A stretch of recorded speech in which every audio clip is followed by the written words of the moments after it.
Sip a glass of cold champagne wine. The rug that we lie on feels divine. J'ai rien à voir, moi. Non. Bonjour Jean-Sébastien. Bah, il est tout sourire aussi. On va parler foot avec les quarts de finale de la Coupe de la Ligue et les Alsaciens. Oui, première affiche, voilà, première affiche. Hier plutôt soir, des très quarts de bien. finale. Lyon, Strasbourg. Alors Lyon, ils ambitionnaient, pourquoi pas d'aller au bout, de remporter cette Coupe de la Ligue. On les attendait même. Hein. On les attendait, effectivement. C'est raté. Ils se sont fait piéger hier soir sur leur terrain par Strasbourg. Les Alsaciens, on va voir ça en image tout de suite. Effectivement, regardez, ça s'est effectivement bien passé pour Strasbourg hier soir. Strasbourg qui ouvre le score sur ce pénalty d'Ajorc dès la 26e minute. Alors les Lyonnais, ils vont réagir au retour des vestiaires en égalisant grâce à ce but de Traoré. Ici, il est plutôt pas mal. Et là, l'OL croit que son match est lancé. Pas du tout. Patatras, 3 minutes plus tard, Koné redonne l'avantage. Regardez ici aux Alsaciens sur ce corner. 2-1 donc pour Strasbourg, qui se file donc en demi-finale de cette Coupe de la Ligue. La suite des matchs, Laurent, ce sera ce soir pour ces quarts de finale. Il y avait aussi 2 matchs en retard de la 18e journée de Ligue 1, avec d'abord la victoire de Nantes sur Montpellier. Les Nantais qui s'imposent, 2-0. Le premier but est signé Waris, on vient de le voir à la 62e. Et puis c'est Palois qui va marquer le deuxième but pour Nantes. Le voici sur cette tête. Et Nantes, ce matin, du coup, remonte à la 11e place du championnat. Montpellier est 4e. Autre match, il y en avait 2 donc en retard hier soir de cette 18e journée, avec ce match nul entre Amiens et Angers, donc score nul et vierge 0-0.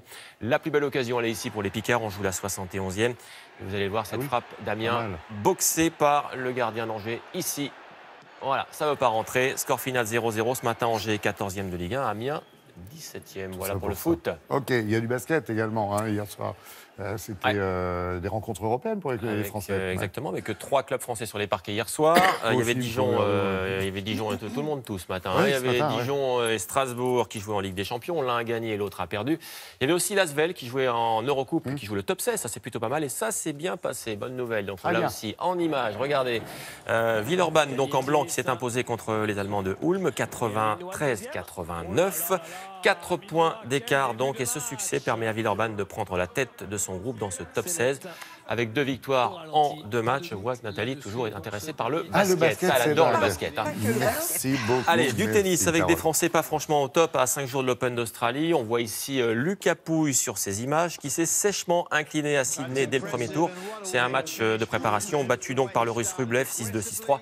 Pouille, franchement, il est en total manque de confiance avant l'Open d'Australie qui débute donc dans quelques jours. Autre Français à Sydney, le voici, Jérémy Chardy. Il a été éliminé lui aussi au premier tour. Voilà, contre l'Italien Andrea Seppi. Là, par contre, il y a eu un vrai match quand même. Ça a duré 2 heures, il y a eu 3-7. Mais à l'arrivée, le Français a perdu 7-5, 2-6, 6-4. Vous voyez, c'est pas terrible du côté des Français.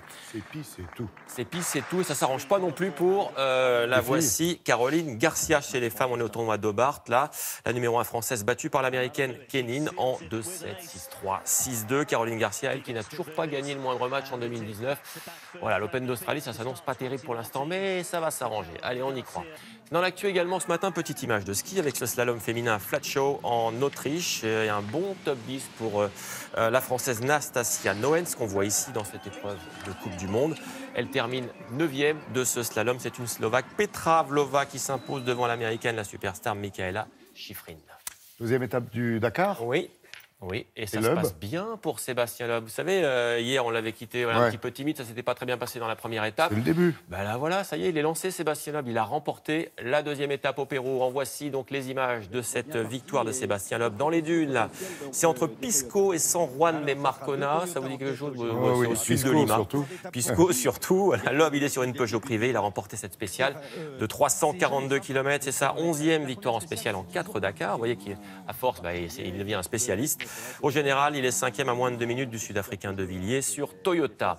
Chez les motards, les voici. Victoire du tenant du titre, l'Autrichien Walkner sur KTM. Et c'est l'Espagnol Barreda sur Honda qui conserve la tête du classement général. Elles sont toujours très sympas, ces images.